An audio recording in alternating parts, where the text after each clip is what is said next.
찬양 받으시기에 합당하신 우리 주님을 기쁨으로 찬양하겠습니다.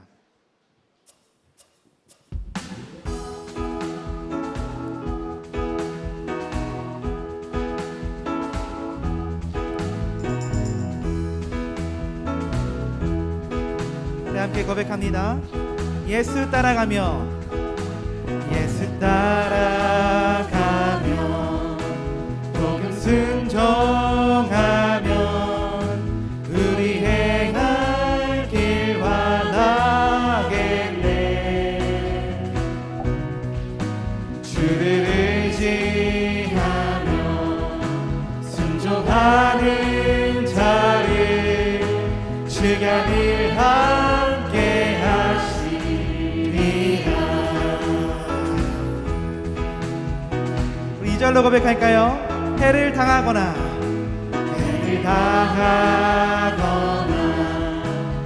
우리 고생할 때 주가 위로해 주시겠네. 주를 의지하며 순종하는 자를 주가 합의해 주시. 아멘. 의지하고 순종하는 길에 의지하고 순종하는 길을 예수 안에 즐겁고 복된 길이로다. 남의 짐을 지고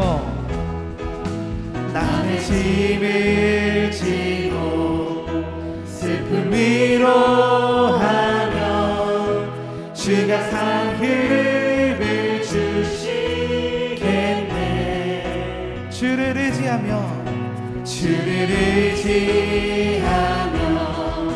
순종하는 자를 항상 복 내려주시.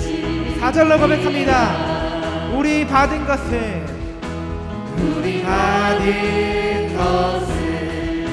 주께 받으리며 우리 기쁨이 넘치겠네. 주를 의지하며 순종하는 자를 그는 풍성케 하시리. 아멘. 의지하고 순종하는 길에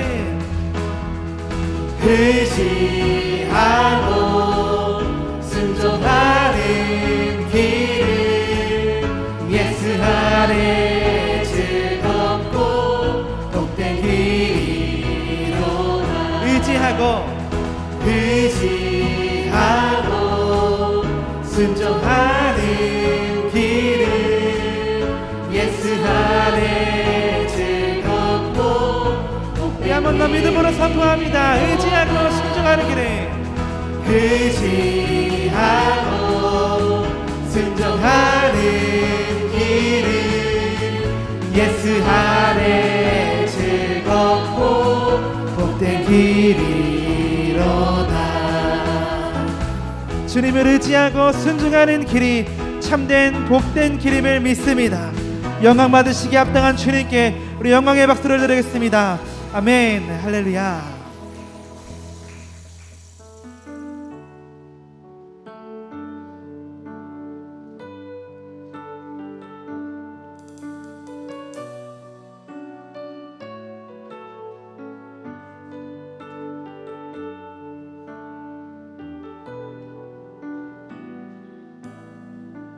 화려하지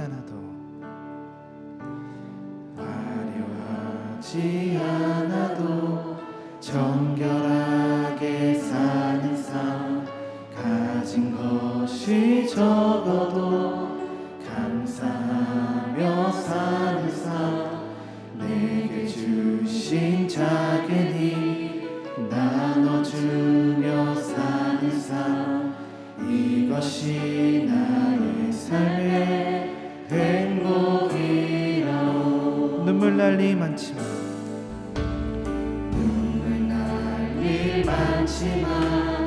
기도할 수 있는 것 억울한 일만이나 주를 위해 참는 것 비록 짧은 작은 삶 주 뜻대로 사는 것 이것이 나의 삶의 행복이라오 이것이 행복 이것이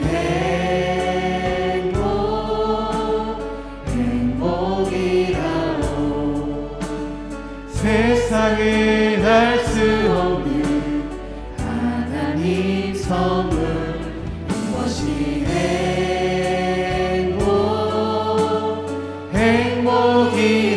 행복이라오 하나님의 자녀로 살아가는 것 이것이 행복이라오 화려하지 않아도 화려하지 않아도 정결하게 사는 삶 가진 것이 적어도 감사하며 사는 삶 내게 주신 작은 힘 나눠주며 사는 삶 이것이 나의 삶의 행복이라오 눈물 날 일 많지만 눈물 날 일 많지만 기도할 수 있는 것 억울한 일만이나 주를 위해 참는 것 비록 짧은 작은 삶 주 뜻대로 사는 것 이것이 나의 삶의 행복이라 이것이 행복 이것이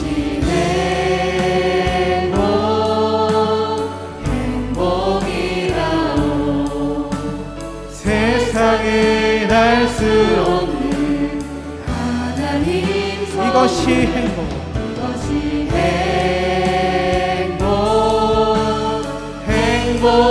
행복이라오 하나님의 자녀로 살아가는 것 이것이 행복이라오 이것이 행복이라오 이것이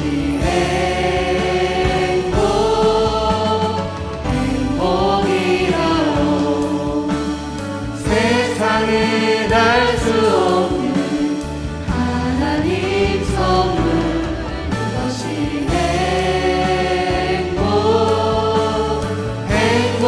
행복이라오 하나님의 자녀로 살아가는 것 이것이 행복이라오 이것이 행복이라오 이것이 행복이라오 이것이 행복이라오 이것이 행복이라오 아멘.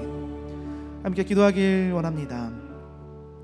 하나님, 화려하지 않아도 정결하게 사는 삶이 진정한 행복한 삶임을 믿습니다.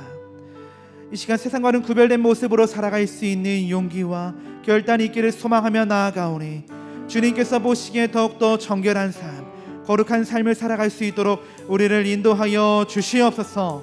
오늘도 주님께서 은혜 베푸실 것을 기대하며 나아가오니 우리 모두에게, 예배자 모두에게 은혜의 은혜를 더하여 주시옵소서. 함께 기도하겠습니다.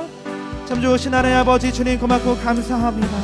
하나님, 진정한 행복의 그 삶과 진정한 행복의 길 하나님 안에 있음을 주님 이 시간 믿습니다. 아버지, 화려하지 않아도, 화려한 삶이 아니더라도 주님 앞에서 정결하고 거룩하게 사는 그 삶이 진정한 행복한 삶임을 믿사오니 아버지, 이 시간 정결하고 거룩하게 살아갈 힘과 용기와 결단이 있게 하여 주시옵소서. 아버지, 시간 주의 말씀을 들을 때 주님의 그 말씀이 우리에게 선포될 때 예와 아멘으로 화답하게 하여 주시고 그 말씀으로 살아가는 놀라운 은혜를 우리 모두에게 허락하여 주시옵소서. 주님께서 그리 역사하실 것을 기대합니다.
야곱의 하나님을 자기의 도움으로 삼으며 여호와 자기 하나님에게 자기의 소망을 두는 자는 복이 있도다. 아멘. 모두 자리에서 일어나 주님의 성령 찬양하시겠습니다.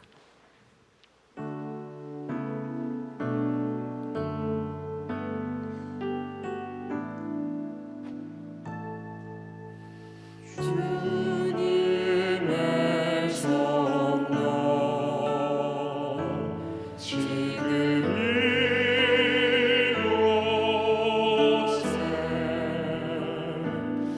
이곳에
복 있는 사람은 악인들의 꾀를 따르지 아니하며 죄인들의 길에 서지 아니하며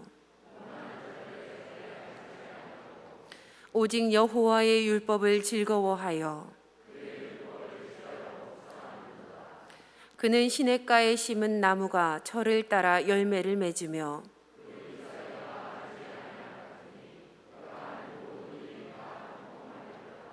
악인들은 그렇지 아니하며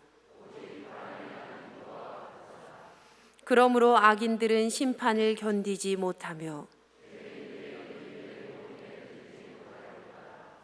무릇 의인들의 길은 여호와께서 인정하시나 악인들의 길은 망하리로다. 아멘.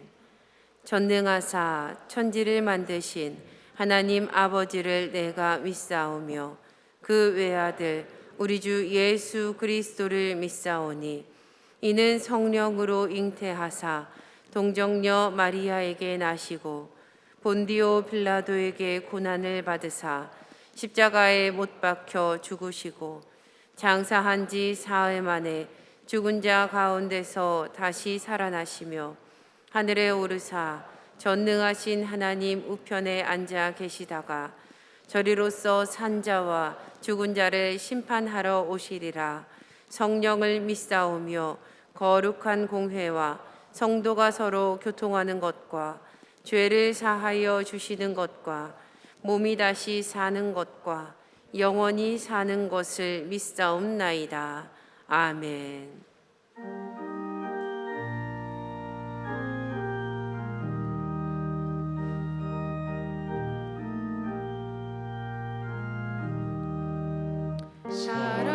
사랑하는 주님 앞에 형제자매 한자리에 그 신은혜 생각하며 즐거운 찬송 부르네. 내 주 예수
주례하세.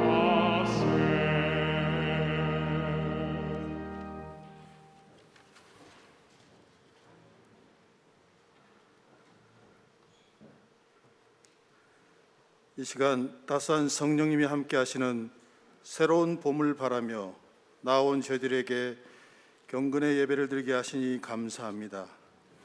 지난 한 해 동안 저희 온 교우들에게 매일 성경으로 묵상을 사모하게 하셨으며 기도하도록 인도해 주신 하나님의 은혜와 사랑에 감사드립니다.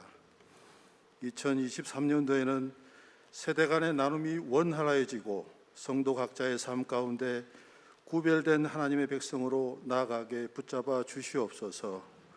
천국 백성을 지향하는 저희들에게 늘 하나님의 말씀을 듣고 지키게 하옵시고 더욱 큰 믿음을 허락하사 그 믿음을 저희들 각자의 삶에서 살아내는 실력이 입증되는 복된 믿음의 여정이 되도록 저희들의 두 손을 꼭 잡고 동행하여 주시옵소서.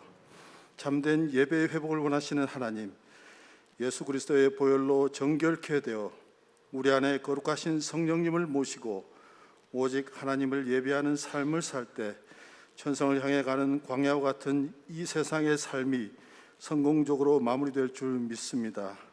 오늘 지금 이 자리에서 온몸과 뜻과 정성을 다해 드리는 이 예배를 온전히 흠양하여 주시옵소서.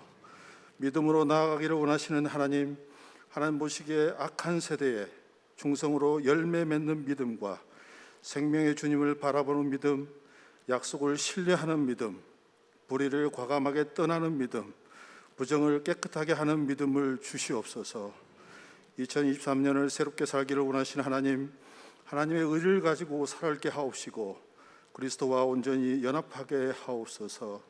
하나님이 기뻐하시는 뜻을 따라 살게 하시고 하나님을 사랑하듯 이웃을 향한 사랑을 실천하는 복된 세대에게 인도하여 주시옵소서. 이 시간 담임 목사님의 인생에 바뀌는 신앙 세 번째 섬김으로 저희들에게 귀한 말씀을 전해주실 때 온 성도 각자에게 꼭 맞는 은혜와 감사로 채워지도록 역사해 줄 줄 믿습니다. 섬김을 실천하기 위해 1월, 2월에 교회 중직들이 매 시간마다 중보기도로 섬기게 하시고 교사로, 성가대로, 예배위원 등으로 임명되어 주님의 몸된 교회를 올 한 해 섬기게 하시니 감사합니다. 섬김 가운데 주어진 하나님의 크신 은혜로 기쁨과 감사 행복이 넘치게 하옵소서. 삶의 주관자가 되시는 거룩하신 하나님, 저희들에게 주어진 새로운 날들에 대한 기대를 갖게 하시고 2023년은 하나님 앞에서 두렵고 떨리는 마음으로 마음의 옷깃을 여미고 말씀과 기도로 세워져가는 복된 여정이 되도록 역사하여 주시옵소서. 인생이 바뀌는 신앙을 갖길 원하시는 주 예수 그리스도의 이름으로 간절히 기도드리옵나이다. 아멘.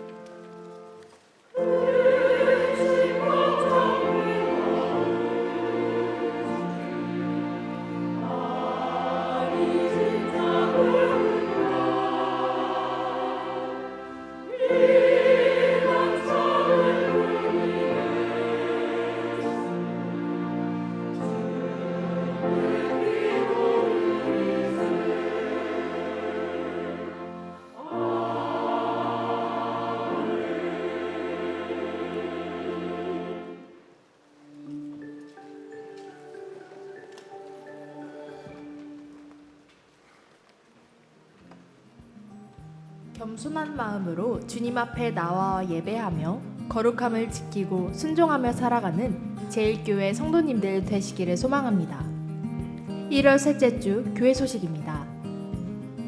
오늘 온 세대 예배 시 교육부, 문화부, 예배부의 임명식이 있습니다. 설 명절 가정예배지가 교구대에 비치되어 있습니다.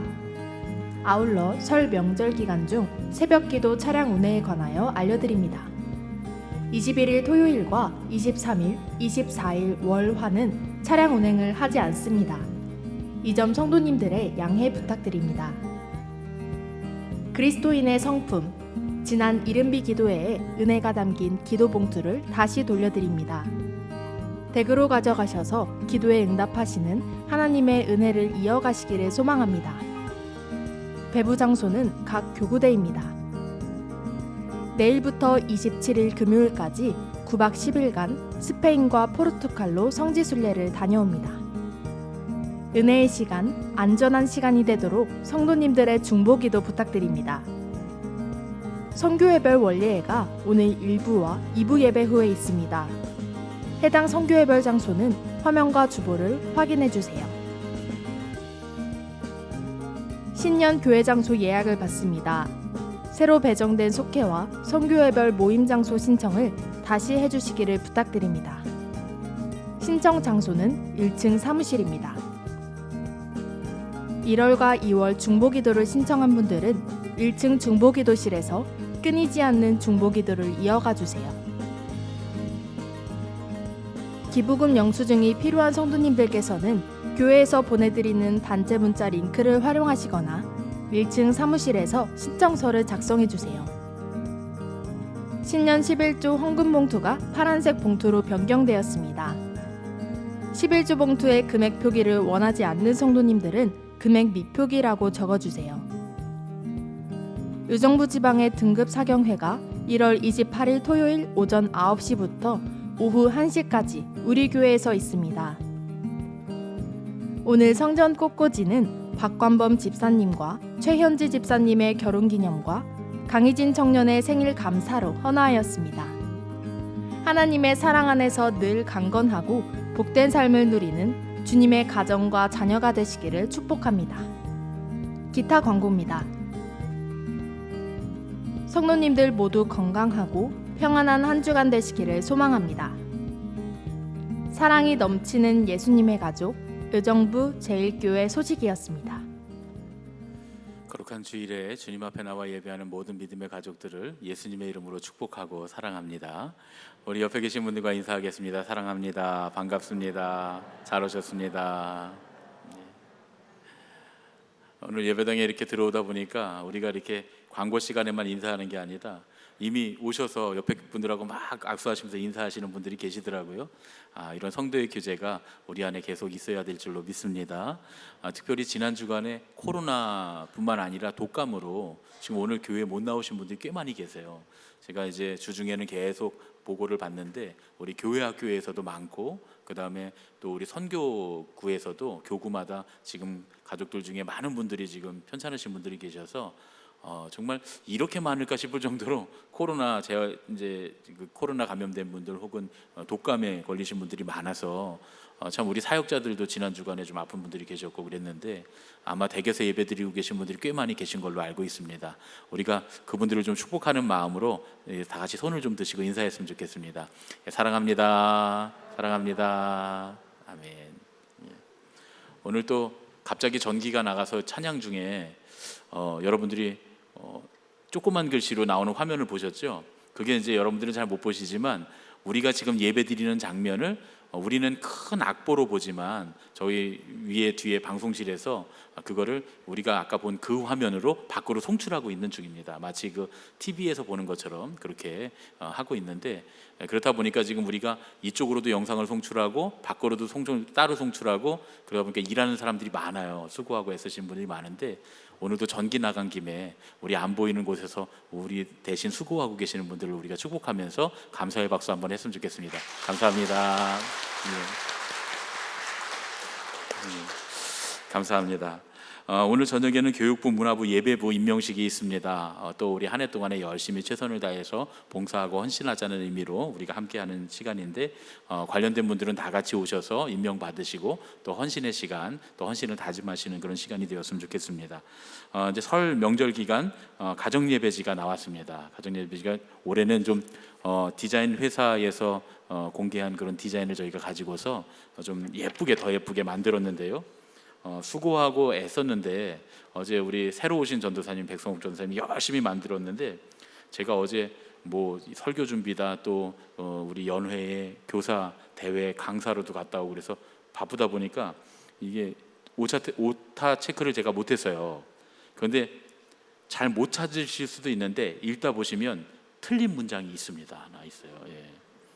저는 이제 원래 제가 이런 거 잘 찾거든요. 그래서 근데 하여튼 있습니다. 못 찾으실 수도 있어요. 그런데 혹시 찾으시면 여러분들 찾으신 분들은 말씀하시면 제가 마음의 선물을 드리겠습니다. 예, 마음의 선물을 드리도록 그렇게 하시겠고요. 여러분들 다 가족 수대로 가져가셔서 함께 예배 드리시고, 저희도 이제 명절에 저희 가족들 모이면 이걸로 예배 드리는데 참 좋습니다. 우리 시집간 우리 처제도 꼭 요 순서지를 달라고 해요. 그 가정에 가서 예배를 드리겠다고 해서 꼭 가져가는데, 올해는 디자인이 더 예쁘게 나와서 아마 여러분들이 갖고 가시면 우리 교회 좀 자랑도 되고, 우리 교회는 좀 이렇게 예쁘게 잘 만든다 이런 자랑도 되고, 또 믿지 않는 가족들에게는 전도도 될 수 있는 귀한 기회니까 여러분들이 꼭 가족별로 갖고 가셔서 함께 예배 드리시면 좋겠습니다. 명절 기간 내에는 새벽기도 차량 운행을 안 합니다. 여러분들이 이해해 주시고, 왜냐하면 차량 운행하시는 분들도 명절 새로 가셔야 되니까 여러분들이 이해해 주시고 다른 방법으로 함께 새벽기도에 참여해 주시면 좋겠습니다. 그리고 이른비 기도 봉투를 이제 다시 나눠 드리는데요. 이제 저희가 기도 봉투를 잘 보이지 않게 봉투 안에 다 넣어서 가족별로 다 같이 이제 한 가족을 묶어서 드리는데, 받으시면 이번에는 좀 그 안에 이 배지 같은 게 하나 들어 있어요. 냉장고 자석인데, 이번 우리 이른비 기도회 그 그리스도인의 인격 그 포스터 그림을 가지고서 요만한 동그란 냉장고 자석을 만들었어요. 이제 해마다 저희가 무슨 뭐 선물도 드려보고 여러 가지 하는데, 이제 좋아하시는 분도 있고 요긴하게 쓰시는 분들도 있지만, 또 어떤 분들은 그런 선물 그냥 받아서 쌓인다고 하시더라고요. 그래서 그 뭐 크게 효용이 될 게 아니면 기념으로 하자. 그래서 기왕에 쌓아둘 거 냉장고에 붙이자. 그래서 냉장고 자석으로 해마다 저희가 기념품을 만들어 드릴 텐데, 여러분들이 냉장고 자석으로 한 10년 정도 모으시면 20개가 쭈르륵 붙어 있겠죠. 예, 그럼 나중에 한 10년 정도 있다가 그걸로 한번 이벤트를 한번 할까? 이런 얘기 미리 하면 안 되는 건데, 그죠? 할까 생각 중에 있습니다. 그러니까 여러분들이 잘 모아주시고 또 이 기도에 함께 참여하신 그런 기념으로 삼으시면 좋겠고요. 기도 봉투를 미처 못 내셔서 참여는 하셨는데 배지는 갖고 싶으시다. 그러면 사무실에 조금 남아 있습니다. 선착순으로 가시면 받아가실 수 있으니까 배지 못 받으신 분들, 못 받으신 가정들은 하나씩 받아가시면 좋겠습니다. 그리고 다음 주에는 저희가 장로님들과 제가 함께 성지순례를 다녀옵니다. 그래서 다음 주에는 제가 없어요. 저랑 비슷하게 생기신 분이 오실 거예요. 우리 원로 목사님이 오실 텐데, 이제 가끔 그런 분들이 있어요. 원로 목사님하고 저하고 좀 닮았습니다. 물론 우리 원로 목사님 더 미남이세요, 저보다. 예, 코도 더 오똑하시고 더 부리부리하시고 미남이신데 얼뜻 보면 굉장히 닮았습니다. 그래서 제가 오고 나니까 저기 우리 아파트에 경비하시는 분들이 동생이냐고 묻는 분들이 굉장히 많으세요. 그런데 전혀 상관없습니다. 우리 원로 목사님하고 저하고는 요만큼의 혈연 관계도 아니고, 심지어 출신 학교도 다르고, 제가 여기 와서 처음 알았어요. 이전엔 알지도 못하던 분입니다. 혹시 뭐 우리 교회가 세습하지 않았느냐 뭐 이런 의구심들이 가진 분들이 새로 오신 가족들이 많으니까 원로 목사님 딱 보시면 인척 관계가 분명하다 이렇게 하실 분들이 계실 것 같은데, 그렇지는 않고요. 예, 전혀 이제 그런 건 아닙니다. 근데 한 가지 부탁드리고 싶은 건, 언제 우리 교인들 오랫동안 신앙생활 하신 분들, 제가 없으니까 원로 목사님 잘 모시기가 어렵잖아요. 담임 목사 없으니까 제가 잘 모셔야 되는데, 어쨌든 제가 없더라도 여러분들이 잘 모셔주시기를, 제가 늘 말씀드리는 거, 은혜를 잊지 않는 삶이 행복한 삶이다. 예, 여러분들이 그동안 20년 동안 받은 은혜를 잊지 않으셔야 행복한 삶이니까, 제가 없더라도 원로 목사님 사모님 오시면 잘 맞이해 주시고 잘 대접해 주시기를 부탁드립니다. 예, 말씀 들을 때 저한테처럼 이렇게 아멘 조그맣게 하지 마시고 더 크게 아멘 하시고, 원로 목사님 말씀 전하실 때 그렇게 해주셔서 여러분들이 또 우리 원로 목사님 격려해 주시고 또 응원해 주시면 감사하겠다, 그런 말씀입니다. 그 다음에 또 한 가지는, 제가 다음 주에 없어서 미리 광고를 드리는데요. 1월 28일 토요일에 우리 교회에서 지방 사경회가 있습니다. 우리 그동안 성경 사경회를 코로나로 인해서 열지를 못했어요. 그러다 정말 오랜만에 지방에서 사경회를 여는데, 이제 우리 부목사님들도 강사로 들어가시고 또 1년급부터 6년급까지 그대로 다 진행이 되고, 이번엔 특별반도 개설을 했다 그래요. 졸업하신 분들하고 또 장로님들 같은 경우 특별반에 들어가셔서 교육도 받으시고 할 수 있는 그런 기회가 있으니까, 여러분들이 꼭 참여하셔서 성경 공부에 함께 참여하셔서 은혜 받으시는 시간 되셨으면 좋겠습니다. 우리 교회에서 하니까 여러분들이 많이 참여해 주시기를 부탁을 드립니다. 우리 새 가족이 있으신데요. 박선경 집사님 어디 계시죠? 자리에서 좀 잠시 일어나 주세요. 26교회랍니다. 우리 26교회 회원들은 좀 관심 가져주시고 함께 친구가 되어주시면 좋겠습니다. 우리 환영하겠습니다. 당신은 사랑받기 위해 태어난 사람. 당신의 삶 속에서 그 사랑받고 있지요. 당신은 사랑받기 위해 태어난 사람. 당신의 삶 속에서 그 사랑받고 있지요. 감사합니다.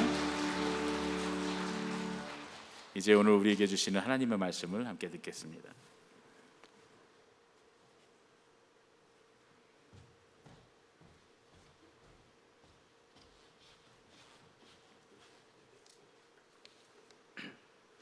모두 자리에서 일어나 하나님의 말씀을 듣겠습니다.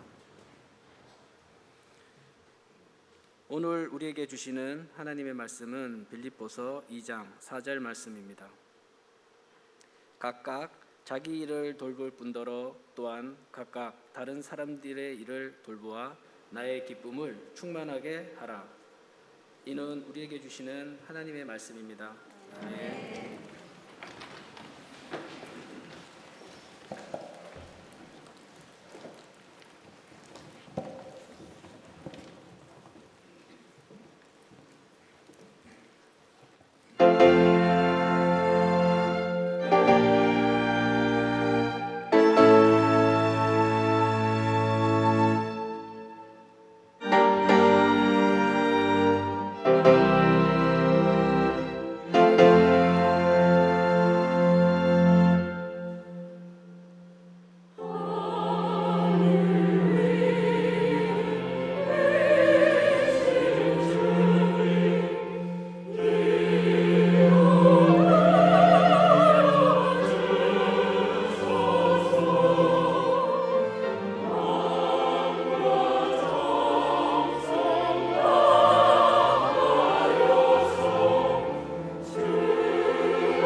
오늘 성가대 찬양이 제가 로마 연합교회에 와 있는 줄 알았습니다. 여러분들 혹시 유튜브에서 로마 연합교회 성가대 검색해 보시면 거기에 이제 이탈리아의 유학원 분들 중심으로 해서 거기 성가대가 구성이 되어 있는데 그분들이 다 성악으로 가신 분들이라 굉장히 잘하시거든요. 근데 오늘 보니까 거기랑 대결해도 절대 우리 성가대 지지 않겠다. 성가대가 점점 좋아진다. 그런 생각이 듭니다. 혹시 여러분들 중에 아직 봉사할 때를 못 찾으신 분들은 성가대도 꼭 염두에 두시기를 부탁을 드립니다. 처음부터 잘하셨던 건 아니죠. 다 배우셔서 점점 좋아지고 계신 거죠. 그러니까 다들 그렇게 되실 수 있으니까 그렇게 섬기시면 좋겠다. 오늘 또 주제가 인생을 바꾸는 신앙 세 번째, 섬김의 주제입니다. 제가 몇 해 전에 페이스북에서 오지수라고 하는 고등학생 소녀, 이제 고3 여학생의 글을 읽은 적이 있습니다. 제가 그대로 읽어드리겠습니다. 제목은 하굣길 뜻밖의 응답이라고 하는 제목으로 글을 썼어요. 학교를 마치고 교회로 가는 길이었다. 참, 이 여학생은 의정부에 사는 여학생인데 우리 교회 학생은 아닙니다. 우리가 섬기고 후원하고 있는 저희 하늘샘 교회, 용현동에 있는 하늘샘 교회 학생이에요. 학교를 마치고 교회로 가는 길이었다. 6시까지 알바를 가야 했기에 교회에서 간단한 저녁을 먹고 갈 생각이었다. 그 하늘샘 교회는 우리 학생들, 어린이들을 위해서 늘 간식 컵라면 같은 걸 준비를 해두거든요. 그래서 저도 가끔 갈 때면 컵라면을 이제 2-3박스씩 이렇게 제가 기증하고 올 때가 있어요. 이제 아이들을 위해서 늘 준비되어 있는 그런 교회니까요. 사거리 횡단보도에서 신호를 기다리고 있는데 내 옆으로 할머님 2분이 다가오셨다. 어릴 때부터 할머니와 같이 살았던 터라 할머니, 할아버지들이 옆에 계시면 항상 나도 모르게 눈길이 가곤 한다. 한 분은 리어카를 끌고 계셨고 다른 한 분은 유모차를 잡고 계셨다. 신호가 바뀌어 횡단보도를 건너고 있는데 나보다 앞서 가시던 할머니의 리어카 속 박스들이 위태위태했다. 횡단보도를 다 건너갈 때쯤 위태위태하던 박스들이 결국 바닥에 떨어지고 말았다. 폐지가 떨어지자마자 폐지를 주워드리러 다가갔고 주우려 하자 뒤따라오시던 유모차 할머니께서 학생 안 도와줘도 돼, 바쁠 텐데 얼른 가, 괜찮아 라고 말하셨다. 이런 걸 보면 꼭 도와드리고 보내드려야 직성이 풀리는 나였기에 아니에요, 저 시간 많아요 라고 하자 두 할머니께서는 고맙다고 요즘 학생인데 착하다고 말씀하셨다. 노끈으로 폐지가 떨어지지 않게 단단하게 고정시켜드리고는 어디까지 가시냐고 물어봤다. 영석고 쪽 고물상까지 가신단다. 교회와는 정반대 방향이었고 꽤 먼 거리였다. 시간이 4시 30분쯤이었기에 할머니들을 도와드리러 그곳까지 가면 저녁을 먹지 못한 채 일을 할 수도 있겠다 싶었다. 시간 계산을 하며 이때쯤 고물상에 도착해서 몇 분까지 교회에 가면 뭐라도 먹을 수 있지 않을까 생각한 후 그래도 아직 넉넉하다 싶어 가시는 곳까지 리어카 할머니를 도와드리기로 했다. 그렇게 할머니의 리어카를 뒤에서 같이 밀어드리고 박스가 떨어지지 않도록 붙잡아드리면서 갔다. 가는 내내 이런 나를 하나님께서 알고 계시겠지, 그리고 기뻐하시겠지 생각했다. 주님께 기쁨을 드릴 수 있는 일인 것 같아 감사했다. 알고 보니 할머니는 영석고 쪽 고물상이 아닌 영석고 가기 전 306 보충대 쪽 고물상까지 가시는 거였다. 할머니가 고물상까지 가시는 길에 좁은 길, 들어오는 차들 때문에 천천히 갈 수밖에 없었다. 시간은 점점 지체되어만 갔고 제대로 된 저녁은 포기하고 간단하게 먹어야겠다고 단념했다. 가는 내내 밖에서 고생하시는 할머니가 안타깝고 마음에 걸려 따뜻한 마실 거라도 사드리자 생각했다. 알바해서 뭐하나, 이럴 때 써야지. 고물상에 도착하자 리어카 할머니는 연신 고맙다며 감사 인사를 하셨다. 유모차 할머니께서도 고생했다며 얼른 가보라고 하셨다. 그것보다 나는 할머니들이 가시기 전에 부랴부랴 편의점을 찾아 마실 것을 사기 위해 들어갔다. 고물상에 계셨던 다른 할머님들과 고물상 직원분들 것까지 꿀물을 골라 계산대에 올려놨다. 빨리 가야 하는데 계산이 너무 느리다. 바코드가 안 찍히고 편의점에 전화가 오고. 계산이 끝난 후 봉투에 담아 가려 하는데 편의점 아저씨가 나를 부르신다. 갑자기 뜬금없이 먹을 것 하나 주시겠다면서. 간단한 초코바게건이 생각했는데 웬걸 도시락 하나를 건네주셨다. 도시락을 보자 그 짧은 찰나의 순간에 하나님이 생각났다. 저녁은 못 먹겠구나 포기했는데 이렇게 또 맛있고 배부른 음식으로 채워주시는구나 싶어 하나님께 속으로 감사기도를 드렸다. 편의점 아저씨에게 감사 인사를 한 후 고물상으로 뛰어갔다.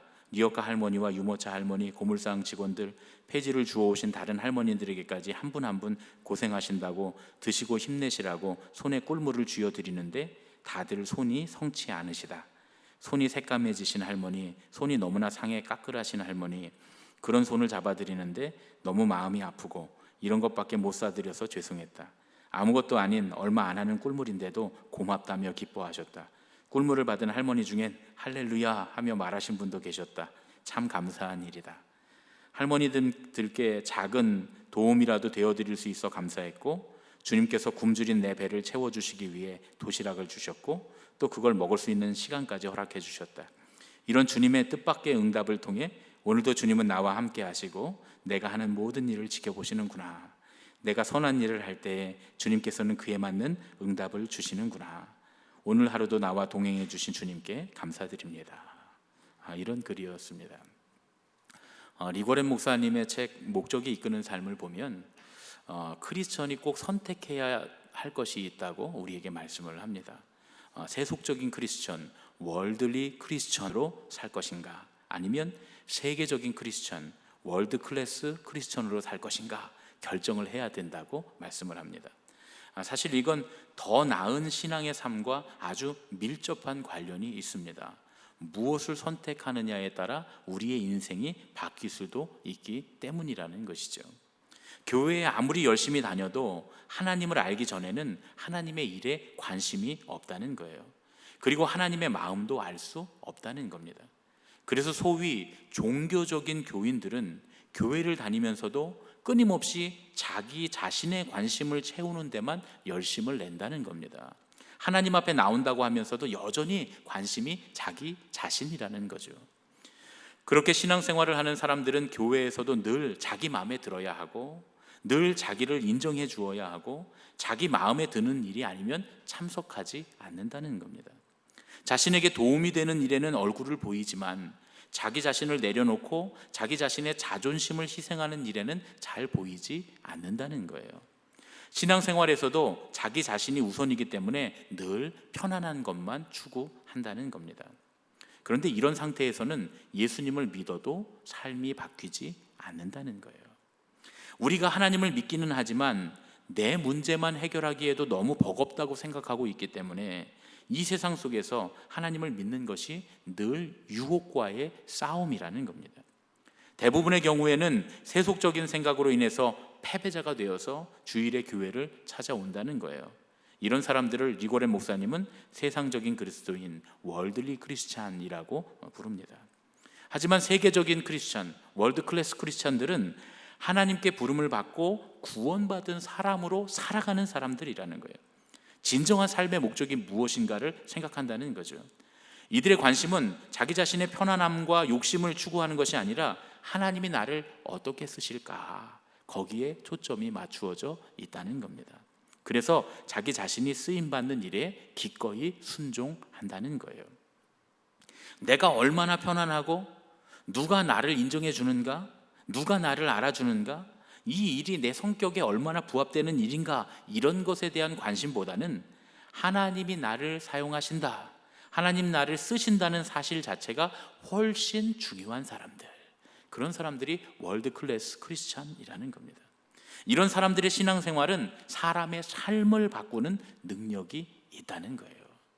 이렇게 신앙생활하는 사람들은 그 신앙의 삶에 비약적인 변화와 발전이 있게 된다라고 말씀합니다.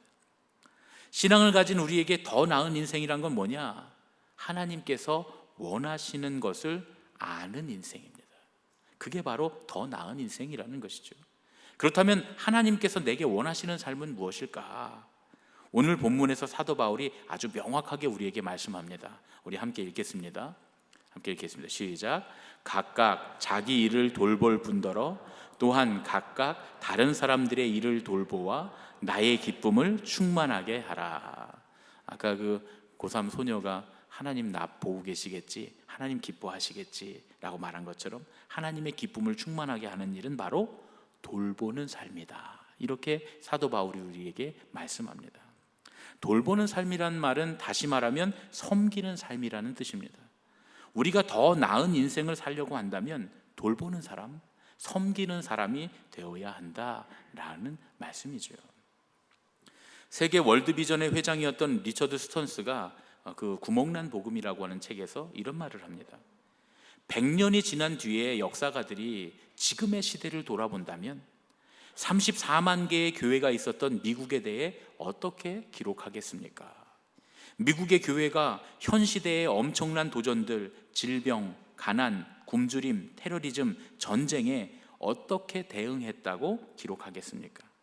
그들은 진정한 그리스도인들이 담대하게 일어나 밀물처럼 닥쳐오는 인간의 고통에 대응했다고, 그리하여 그들은 최전선으로 달려가 고통당하는 사람들을 위로하고 증오의 불길을 껐다고 기록하겠습니까? 십수년 동안 월드비전을 섬기면서 50여 개국을 다녔던 리처드 스턴스가 빈곤의 현장에서 목격한 건 희망이 없다는 것이었다는 거예요. 희망이 없다. 가난이 희망을 빼앗아가고 절망 가운데 병이나 굶주림으로 죽어가는 사람들을 보았다는 겁니다. 그런데 그럴 때에 하나님께서 우리들에게 기대하는 것이 무엇일까? 리처드 스턴스가 제기한 문제가 바로 이겁니다. 섬김이라고 하는 건 단순한 자선을 의미하는 것이 아니었다는 것이죠. 누군가를 위해서 우리가 돈을 내놓았다고 우리가 누리는 것에 대한 위안을 삼아서는 안 된다는 겁니다. 구멍난 복음이라고 하는 말이 바로 그런 의미인 거죠. 진정한 섬김이란 뭐냐? 하나님께서 우리들에게 기대하시는 것이 무엇인가? 그것에 응답하는 것. 하나님은 우리의 불쌍히 여기는 마음을 원하시는 게 아니라 세상을 바라보고 계시는 하나님의 마음으로 우리도 세상을 바라보기를 원하시는 겁니다. 이거 굉장히 중요한 얘기입니다. 우리가 불쌍해 하는 그 불쌍한 마음을 갖기를 원하시는 게 아니라 하나님께서 바라보시는 눈으로 이 세상을 바라보기를 원하신다. 세상을 바라보는 하나님의 마음으로 우리도 세상을 보기를 원하신다는 것이죠. 우리가 하나님의 마음으로 세상을 바라볼 때 하나님의 역사가 우리를 통해 일어나게 되는 줄로 믿습니다. 로마서 15장 27절의 말씀에 사도 바울이 이렇게 말씀합니다. 함께 읽겠습니다. 만일 이방인들이 그들의 영적인 것을 나눠 가졌으면 육적인 것으로 그들을 섬기는 것이 마땅하니라. 여러분 이 말씀을 잘 보세요. 육적으로 우리가 무언가를 섬기는데, 누군가를 섬기는데 육적인 섬김의 전제가 뭐라고 말씀합니까? 영적인 것을 나눠 가졌으면. 영적인 것을 나눠 갖는 것이 육적인 섬김의 전제가 된다는 거예요. 이게 무엇보다 중요하다는 겁니다. 우리 중심의 가치관이 이렇게 바뀌어야 한다는 거예요. 어려운 사람들을 돕는 일이 참 중요하지만 그 속 안에 복음의 핵심이 빠져 있으면 돕는 우리들은 그저 도덕적인 자기 만족을 위해서 하는 것이 되고, 도움을 받는 사람들은 그저 한없이 의존적인 사람들이 될 가능성이 더 많다. 그런 이야기입니다. 우리는 역사를 통해서 부자의 것을 뺏어서 가난한 사람들에게 나눠주는 평등을 꿈꿨던 사회주의가 완전히 실패하는 과정을 다 함께 목격했습니다. 그렇죠? 공산주의 사회주의가 있는 사람들 거 뺏어서 가난한 사람들에게 나눠주고 평등을 꿈꿨는데, 강제로 뺏어서 평등하게 만들어 놓으면 모두가 다, 세상 모두가 행복할 줄 알았는데 그렇게 되지 못하더라 라는 이야기입니다. 섬김에 있어서 가장 먼저 해야 될 일이 뭡니까? 그건 당연히 나눔이 아니라 복음이어야 한다는 거예요. 나눔도 복음이 전제되어야 한다는 말씀입니다. 복음을 전제하지 않는 나눔은 아무런 소용이 없습니다. 물론 교회가 세상에 아무런 대가 없이 미련 없이 나눔을 베풀 수 있어야 됩니다. 이게 아주 역설적이죠. 복음이 전제된 나눔이 우리에게 있어야 하지만 세상에게 우리가 베풀 때는 아무런 대가 없는 나눔이 되어야 합니다. 예를 들어서 세상 사람들이 우리를 바라보며 우리가 누군가를 구제하고 도울 때 교회 나오라 그러는 거겠지, 전도하려고 저러는 거야, 굉장히 싫어합니다. 아주 그건 몸소리치게 이 세상 사람들이 싫어해요. 교회가 교회의 이름을 내는 것을 사람들이 정말 싫어합니다. 그래서 예수님 이미 우리에게 뭐라고 말씀하세요? 사람들을 구제할 때에는 오른손이 하는 일을 왼손이 모르게 해야 된다, 이렇게 말씀을 하십니다. 그러나 한편으로는 뜨겁게 복음을 전파해야 된다는 거예요. 이게 굉장히 역설적인 이야기인데, 아이러니한 이야기지만 복음을 전하지 않으면서 돕기만 하면 절대로 세상을 구원할 수 없다는 것이죠. 그러니까 복음이 빠지면 진정한 섬김이 될 수 없다. 여기에 비밀이 들어 있습니다. 섬김의 우선순위는 복음이라는 거죠. 오른손이 하는 일을 왼손이 모르게 하되 섬김의 우선순위가 복음이 되어야 한다. 이 말씀 굉장히 어렵죠. 목사님 그걸 어떻게 합니까? 제가 예를 들어서 설명을 드릴게요. 우리 교회에 매주 길거리에 나가서 전도하는 권사님이 한 분 계십니다. 매주 수요일마다 지나다니는 사람들에게 전도지를 동네에서 나눠주는 거예요. 그래서 동네 사람들이 저분은 의정부 제일교회 권사님이구나 다 압니다. 그러던 중에 이 권사님 옆집에 새댁이 하나 시집을 왔는데 젊은 새댁이 아기를 낳았어요. 그래서 아기를 낳고 혼자 키우다 보니까 참 힘들어요. 남편은 날마다 출근하고 새벽도 없이 밤도 없이 출장이다 뭐다 바쁘고, 그래서 이 아이를 키우는데 신앙도 모르고 교회도 모르는 이 새댁에게 권사님이 일주일에 한 번씩 찾아가서 말동무도 데워주고 먹을 것도 사서 갖다 주고 청소도 도와주고 빨래도 도와주고 애기도 씻겨주고, 어느 날은 애기 끌어안고 내가 애기 볼 테니까 한잠 자, 그리고 막 2-3시간씩 애기를 데리고 가버리는 거예요. 그래서 왜 나를 이렇게 생면부지의 나를, 처음 만난 나를, 알지도 못하는 나를 이렇게 도와주시냐 새댁이 물어봐요. 그랬더니 권사님이 그냥 내 딸 같아서 그런다고 그러면서 도와주는 거예요. 그러다 어느 날 따뜻한 봄날 이 새댁이 이제 애가 100일쯤 돼서 애를 데리고 커피나 한 잔 마셔보려고 동호마을로 이렇게 유모차를 끌고 나옵니다. 그런데 글쎄 저 동호마을 사거리에서 권사님이 전도지를 나눠주고 있는 거예요. 주보를 나눠주면서 전도를 하고 있는 거예요. 그때 그 새댁이 이분이 왜 나를 도왔는지 알게 된 것이죠. 결국에 이 새댁은 그 모습을 보고 권사님이 새댁에게 예수 믿으라는 말을 한마디 안 했어도 자발적으로 권사님이 믿는 예수님이라면 저도 한번 믿어보고 싶어요 하면서 예수님을 영접합니다. 진짜 있었던 일이면 좋겠는데 제가 지어낸 얘기입니다. 지어낸 얘기예요.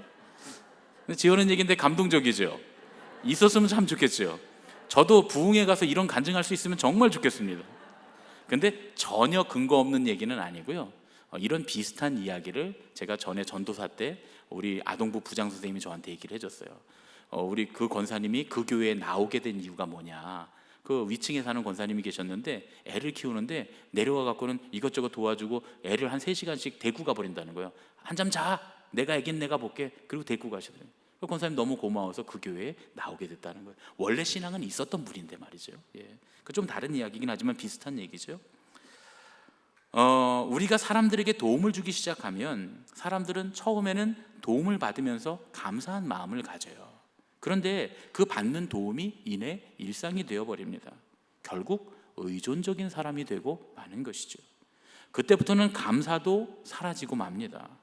물론 모든 사람이 그렇지는 않을 거예요. 그러나 그런 경향이 있는 것이 사실이죠.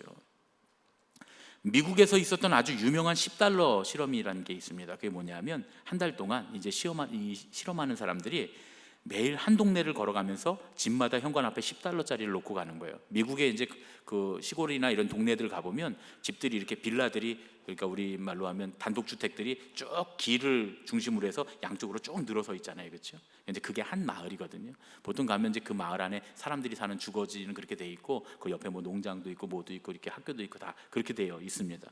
그런데 그 마을에 이제 한 마을을 정해서 이 실험하는 사람들이 그 집 앞에 $10를 매일 놓고 가는 거예요. 한 달 동안. 그러니까 처음에는 사람들이 $10를 주니까 얼마나 고마워요. 막 실험자를 축복까지 합니다. 여러분 사실 $10지만 적은 돈 같지만 그 만 몇천 원 되는 돈이지만 30일 동안 주고 간다고 생각해 보세요. 작은 돈이 아니잖아요, 그렇죠? 매일 놓고 가니까 사람들이 처음에는 막 고맙다, 막 감사하다 이렇게 얘기하다가 날수가 지나가면 지나갈수록, 시간이 지나면 지날수록 감사하는 사람들의 수가 적어지더래요. 감사의 말이 적어지더랍니다. 그러다가 딱 한 달이 됐을 때 이번에는 $10짜리를 집마다 놓지 않고 그냥 그 길을 걸어갔다는 거예요. 그랬더니 사람들이 우리 집 앞에 돈 안 놓고 갔다고 막 그런 얘기를 하더라는 거예요. 그러면서 어떤 사람은 우리 집 앞에는 왜 돈을 안 놓고 가냐고 막 항의를 하다가 심지어 어떤 사람은 심지어 욕설까지 하더라는 거예요. 이게 그 유명한 $10 실험입니다. $10 실험. 이 실험을 보면서 우리가 생각하는 게 있죠. 내용이 없는 섬김이라고 하는 게 얼마나 위험한 것인가. 그래서 섬김에는 섬김의 내용이 있어야 한다는 거예요. 그 내용이 섬김의 행위보다 우선순위에 있어야 한다는 것이죠. 그래서 사도 바울이 말하는 거예요. 영적인 것을 나누었으면 그러면 육체적인 것을 나누라, 이렇게 말씀을 하는 겁니다. 섬김 안에 복음이 들어있지 않으면 그 섬김은 오히려 독이 된다는 것이죠.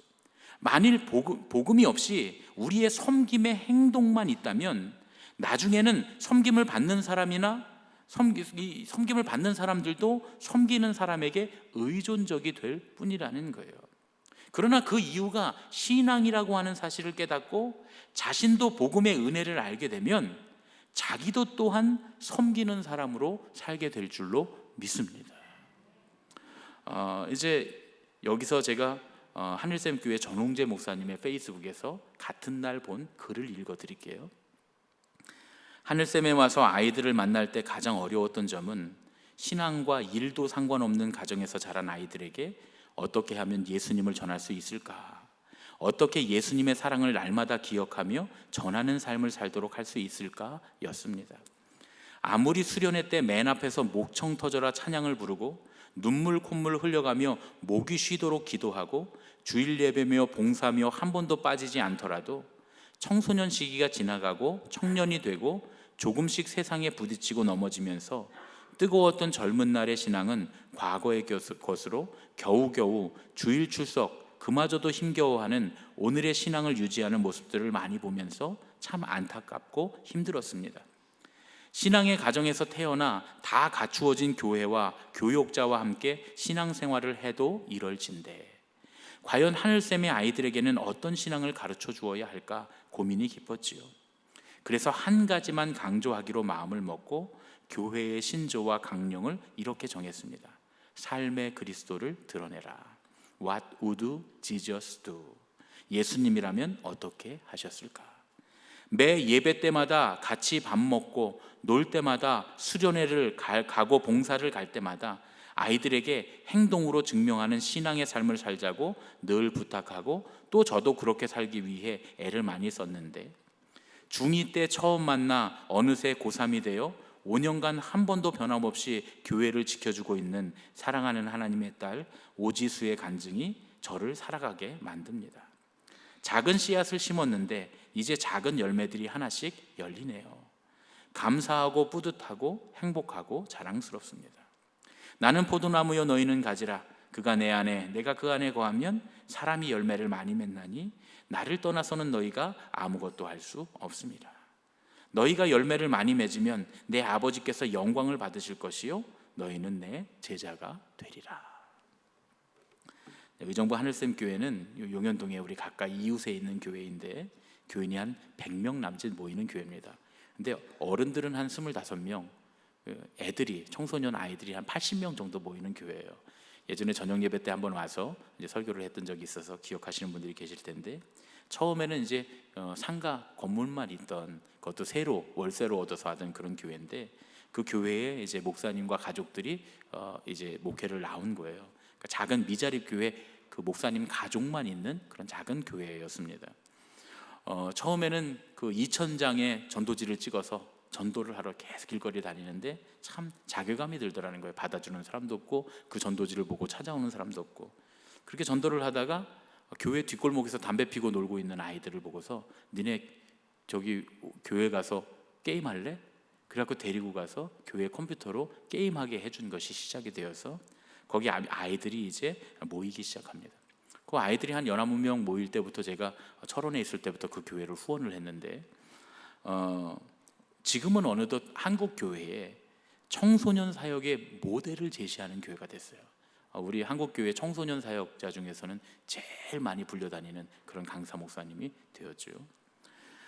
초창기 때부터 교제를 하다 보니까 저도 이제 하늘샘 교회 애들을 여러 명 알고 있어요. 저도 여러 명 알고 있고 또 그동안 계속 우리 교회에서도 그렇고 또 여러 가지 후원들이 오면 제가 이제 거기 신학생들이나 신학생들이 여러 있거든요. 3명이나 있는데 그 신학생들 제가 장학금을 대신 흘려보내주기도 하고 이제 올해도 우리가 이제 그곳에 신학생 장학금을 흘려보내주고 있는데 이 아이들을 보면서 참 얼마나 자랑스럽고 그 교회에서 자라서 그 아이들이 신학교를 가고 신학생이 되고 목회자가 된다고 하는 것 그런 교회 작은 교회이고 아이들만 있는 교회인데 그런 아이들이 생겨난다고 하는 것들 이런 것들이 참 아름답고 값지다. 이 오지수라고 하는 이 학생도 이제 이번에 그 서울여대 이 기독교 학과를 졸업을 합니다. 그래서 그 교회에서 이제 학교 다니는 동안에 계속 전도사 생활을 했었던 그런 친구인데, 이번에 졸업하면서 이제 사회복지나 혹은 다른 일들을 지금 생각하면서 공부를 하고 있는데, 참 신앙생활 예쁘게 잘하고 있어요, 지금도요. 이런 친구들을 바라보면서 야, 정말 우리는 얼마나 믿음으로 살고 있는가. 가끔은 이제 저의 믿음도 부끄러워질 때가 있습니다. 도움이 필요한 아이들에게 도움만 준 게 아니라 복음을 주었더니 어떻게 하면 주님께서 기뻐하시는 삶을 살 수 있을까? 어떻게 하면 삶에서 그리스도를 증거하며 살까? 하고 가르쳐 줬더니 이 아이들이 세상이 감당하지 못할 사람들로 커가고 있다는 겁니다. 그런 모습들을 바라보면서 생각하게 되는 거죠. 과연 우리의 섬김과 사역에는 복음이 있는가? 내가 길거리에서 박스를 끌고 가는, 박스 리어커를 끌고 가는 할머니의 그 박스 리어커를 밀어주면서도 하나님이 나를 보고 계시겠지, 하나님 기뻐하시겠지 할 수 있는 그 믿음이 우리 중심에 있는가라는 것이죠. 과연 우리의 섬김과 사역에는 교회 와서 봉사하고 사역하면서도 내가 그래도 이 정도 봉사하고 사역하면 목사님이 알아주겠지, 사람들이 인정해 주겠지, 나 이 정도 되는 사람이야, 인격적으로 나 고매한 사람이야 라고 생각하는 게 아니라 정말 그 일 가운데 그리스도를 생각하고 있는가, 우리의 섬김과 봉사의 삶에 그리스도의 십자가가 있는가 질문해 봐야 되겠다라는 것입니다. 로마서 16장 17절로 18절 말씀입니다. 사도 바울이 이렇게 말씀해요. 형제들아, 내가 너희를 권하노니 너희가 배운 교훈을 거슬러 분쟁을 일으키거나 거치게 하는 자들을 살피고 그들에게서 떠나라. 이 같은 자들은 우리 주 그리스도를 섬기지 아니하고 다만 자기들의 배만 섬기나니 교활한 말과 아첨하는 말로 순진한 자들의 마음을 미혹하느니라. 무슨 얘기입니까? 교회 안에서 봉사한다고 하면서 또 세상에 나가서 헌신하고 사람들을 돕는다고 하면서 그러면서 자기 배만 섬기는 사람들이 있다는 거예요. 그리스도를 섬기지 않고 복음의 가치관이 우선되지 않고 세상을 섬기는 그저 아첨과 미혹뿐인 사람들이 있다는 겁니다. 자기 만족을 위해서 자기 배만 섬기며 사는 사람들이라는 거예요. 그러니까 그런 사람들이 들어가면 교회 안에서 분쟁을 일으키고, 그 사람이 성가대에 들어가면 성가대에 분쟁이 일어나고, 방송실에 들어가면 방송실에 분쟁이 일어나고, 또 영접위원으로 들어가면 영접위원회에 분쟁이 일어나고, 교회 학교에 들어가면 교회 학교에 분쟁이 일어나고. 왜 그러냐? 정말 그리스도의 십자가가 그 안에 있는 것이 아니라 자기 배만 섬기는, 자기 만족을 위해서 섬기고 봉사하고 있기 때문이다. 사도 바울은 심지어 뭐라고 말합니까? 그런 사람과는 상종도 하지 말아라, 그런 사람들에게서 떠나라 라고 말씀합니다. 우리의 섬김에, 우리의 봉사에 그 안에 예수님의 십자가가 들어가 있지 않으면 그건 그저 자기 만족일 뿐이고 아무것도 아니라는 거예요. 교회에서 내가 이런 일을 했다, 또 세상 사람들에게 내가 이런 긍휼을 베풀었다 라고 자랑하는 것 외에는 아무것도 아니라는 거죠. 오히려 우리의 중심에 십자가가 없이 이런 일들을 행하면 하나님 앞에 책망받을 직분이라는 겁니다. 내가 너에게 직분을 주고 사명을 주고 일을 맡겼는데 너는 섬긴다면서 네 만족만을 위해서 살다 왔구나 라고 주님이 말씀하실지도 모른다는 것이죠. 여러분, 여기 모인 우리들 대부분은 오랫동안 신앙생활을 하고 많은 섬김의 자리에 있었던 사람들입니다. 그런데 과연 우리의 섬김이 정말 우리의 삶을 채워주고 우리의 삶을 바꾸는, 변화시키는 그런 섬김이었는가?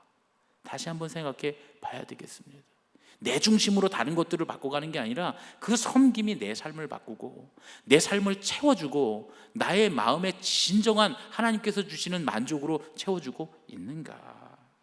만일 그렇지 않다면 우리가 가장 중요한 무언가를 놓치고 있지는 않은지 되돌아봐야 되겠다라는 말씀입니다. 우리 옆에 계신 분들과 이렇게 인사하겠습니다. 우리의 섬김의 십자가를 되찾읍시다. 우리의 섬김의 십자가를 되찾읍시다. 우리의 섬김의 십자가를 되찾읍시다. 우리의 섬김의 십자가가 되찾아질 때 비로소 우리의 삶이 완전히 새로운 삶으로, 참다운 인생의, 신앙의 인생으로 바뀌고 변화될 줄로 믿습니다. 십자가가 있는 섬김, 그것이 우리의 인생을 바꾸고 우리의 삶을 채워주는, 하나님의 은혜로 채워주는 섬김이 될 줄로 믿습니다. 그런 은혜가 있으시기를, 그런 섬김과 봉사가 되시기를 예수님의 이름으로 축원합니다. 아멘. 우리 예수의 길 함께 찬양하고 기도하겠습니다.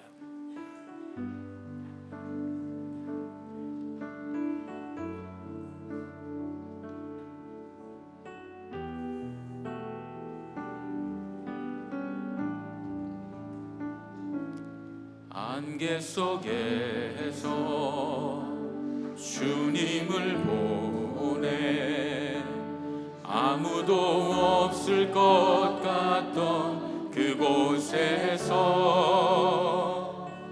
손 내미셔서 나를 붙드네 길 잃고 쓰러져 가던 그곳에서 안개 속에서 주님을 보내 아무도 없을 것 같던 그곳에서 손 내미셔서 나를 붙드네 길 잃고 쓰러져 가던 그곳에서 주 말씀하시네 내 손 잡으라고 내가 곧 길이요 진리 생명이니 나 그 길을 보내 주 예비하신 곳 다른 길로 돌아서지 않으리 예수의 길 그 좁은 길 나는 건네 주 손잡고 그 무엇도 두렵지 않네 주님 주신 약속 내게 있으니 세상의 길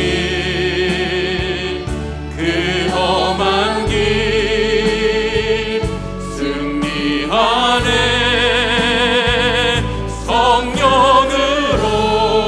성령으로 그 무엇도 바라지 않네 저 하늘에 내 소망 있으니 함께 자리에서 일어나서 봉헌하며 찬양하겠습니다.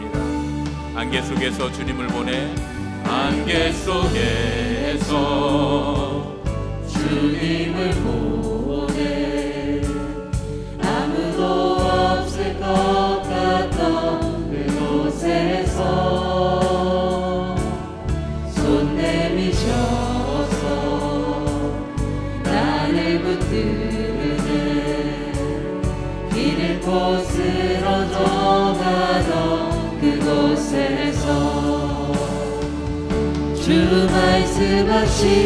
말씀하시네 내 손 잡으라고 내가 곧 길이요 진리 생명이니 나 그 길을 보내 주 예비하신 곳 다른 길로 돌아서지 않으리 예수의 길 그 좁은 길 나는 건네 주 손잡고 그 무엇도 두렵지 않네 주님 주신 약속 내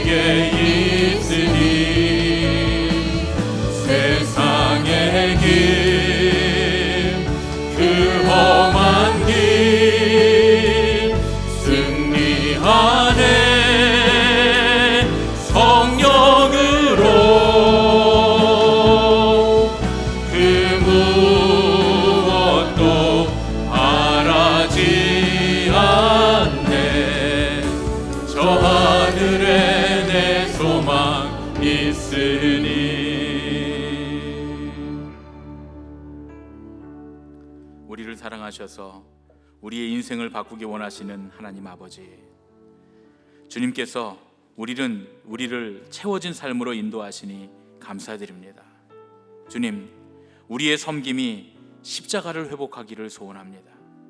그리하여 우리를 채워주고 우리의 삶을 바꾸는 섬김이 되도록 인도하여 주시옵소서. 오늘도 주님 앞에 헌신의 예물을 드립니다. 우리 삶의 모든 것이 주님의 것이오니 우리가 드리는 모든 헌신은 주님의 것을 주님께 돌려드리는 것인 줄로 믿습니다. 드려지는 모든 예물들과 오늘 드려진 모든 삶의 헌신 위에 주님 역사하시고 우리의 삶을 하늘의 풍성하신 은혜로 채워 주시옵소서. 이제는 우리 주 예수 그리스도의 은혜와 하나님 아버지의 지극하신 사랑과 성령님의 감화하시고 인도하심이 십자가를 회복한 헌신과 섬김으로 주님의 사랑을 이웃에게 전하며 또한 변화되고 채워진 삶을 살기 원하는 예수님의 가족들, 우리 제일교회 모든 성도들, 이 예배에 참여한 모든 예배자들 머리 위에 이제부터 영원까지 함께 하시옵기를 예수님의 이름으로 축원하옵나이다. 아멘.